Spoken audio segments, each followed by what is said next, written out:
Magandang araw mga kaguro. Maraming salamat po sa patuloy nyo na pagsubaybay sa ating YouTube channel.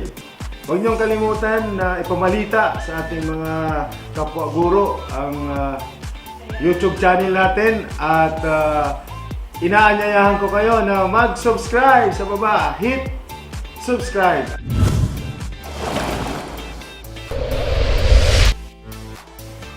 Sa ating nakaraang discussion, marami po ang nagtanong tungkol sa mga karapatan ng mga solo parents. So ngayon, yan po ang ating tatalakayin mga kaguro. Ito po ay tungkol sa Republic Act 8972 or otherwise known as Solo Parents Welfare Act of 2000. Handa na ba kayo? Sige, simulan natin ang discussion. Una, let us define who are solo parents. Ayon po sa ating batas, ang solo parent is any individual who falls under the following category. Una, a woman who gives birth as a result of rape and other crimes against chastity even without final conviction of the offender, provided that the mother keeps and raises the child. So yun po ang unang kondisyon para ikaw po ay matawag na solo parent. Pangalawa, those who are left solo or alone due to the death of the spouse. Pangatlo po, those parents who are left solo or alone with the responsibility of parenthood while their spouse is detained or serving sentence for criminal conviction for at least 1 year. So yan po, malinaw po sa ating batas na kung ang iyong asawa ay naditini o kaya nakulong sa mahigit na 1 taon, ikaw ay maaring makonsider na solo parent. Pangapat,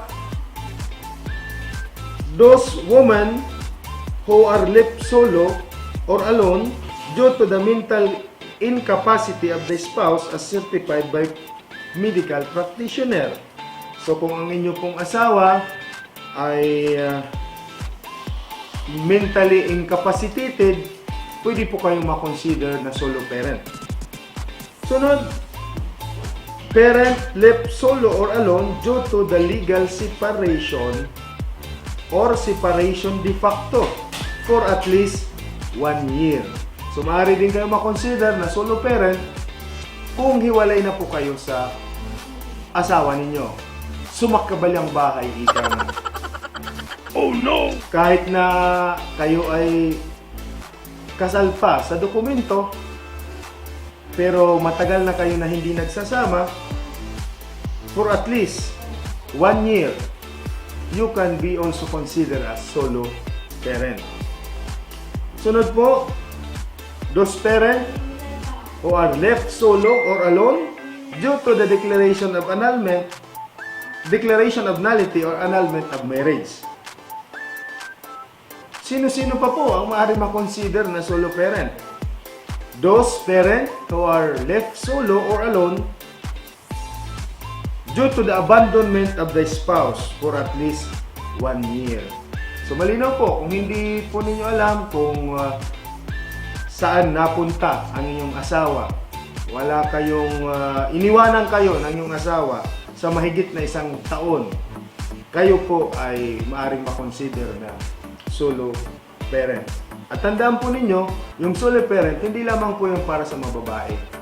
Pati po yung lalaki ay maaaring makonsider na solo parent kung ayon sa description ng batas, ikaw ay magka-qualify.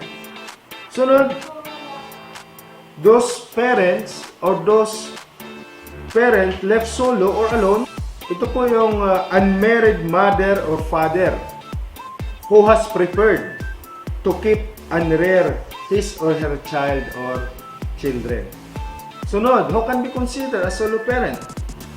Those any other person who solely provides parental care or support to their children.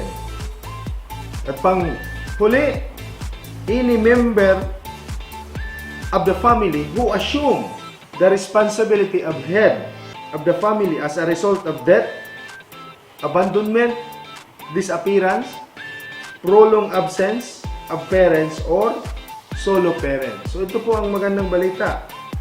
Kung kayo po ay consider as head of the family, kahit hindi nyo po anak ang inyong inaalagaan, basta ikaw po ay may responsibilidad bilang isang head of the family dahil sa pagkamatay, pag-abandona o pagkawala ng mga magulang ng bata at ikaw nang nag-aalaga, maaari kang makonsider na solo parent. Ngayon, mga kaguro, ano ba ang kailangan mong ipresenta para ikaw ay masabing ikaw ay solo parent? Magtungo sa office ng DSWD or MSWDO at humingi kayo ng solo parent ID. Pag kayo po ay nabigyan, you can already avail all the benefits that a solo parent can have. At tandaan po ninyo, hindi lamang po ito para sa mga babae, pwede rin po sa mga lalaki. So ngayon naman, talakayin natin ano ba yung benefits na maaaring makuha ng mga solo parent. Unang-una, ayon po sa batas, Republic Act 8972, ang mga sumusunod ay mga benepisyo na maaaring makuha ng isang solo parent. Ayon sa batas, una, flexible working hours. So kayo po ay maaaring makipag-usap sa inyong employer na maka-avail ng flexible working hours. Pangalawa, binagbabawal din po ang discrimination sa mga solo parent. Pangatlo, parental leave for 7 days. So, maaari po kayo makapag-avail ng parental leave. Binibigyan kayo ng 7 araw bawat taon.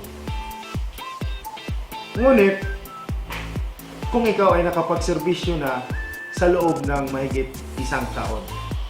Ayan po. Ito po ay maaari nyong ma-avail, maaari nyong gamitin sa loob ng 1 taon. Pag hindi nyo po nagamit, it is non-cumulative, ibig sabihin, mapupurpit na po ang inyong benepisyo. You can have it continuous or intermittent. Ibig sabihin, pwedeng duro-diretso, gamitin mo ang 7 days, pwede ring utay-utayin mo, hati-hatiin mo for 1 day, sunod na buwan, another day, gamitin mo naman yung parental leave. Pero within a year, dapat magamit po natin. Pag hindi natin magamit, mapupurfit po yan. For the next year, you will have again another 7 days. Pang-apat, 15 days extension in the case of expanded maternity leave.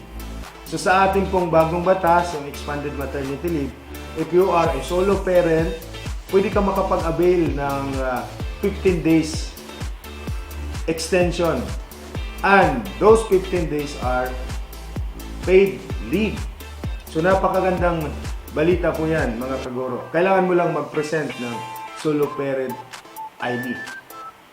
At hindi po dito kinakailangan, under expanded maternity leave, hindi po kinakailangan yung ikaw ay nag-serbisyo sa loob ng mahigit na 1 taon. Because in the expanded maternity leave, wala pong service requirements. Na-discuss na po natin yan sa mga nauna nating videos. Patuloy tayo mga kaguro. Ang sunod, number 5, scholarship grants by DepEd, CHED at TISDA. So magandang balita po yan. Maaari po tayong makapag-avail ng scholarship grants. Pumunta lang po tayo sa opisina ng DepEd, ng CHED or ng TISDA. Sunod, pang-anim, mayroon palang tinatawag na housing benefits. It shall be given to the solo parent, allocation of housing project, and shall be provided with liberal terms payment on the said government low-cost housing project. Sunod, pang-pito, you are also entitled for medical assistance. The Department of Health shall develop a comprehensive health care. So yan po, mga kaguro, ang mga benepisyo na maaaring makuha ng isang solo parent. Salamat po sa inyong panonood at asahan nyo po na sa mga susunod nating videos, lalo pa nating tatalakayin yung mga karapatan nating mga guro. Maraming salamat po. To God be the glory.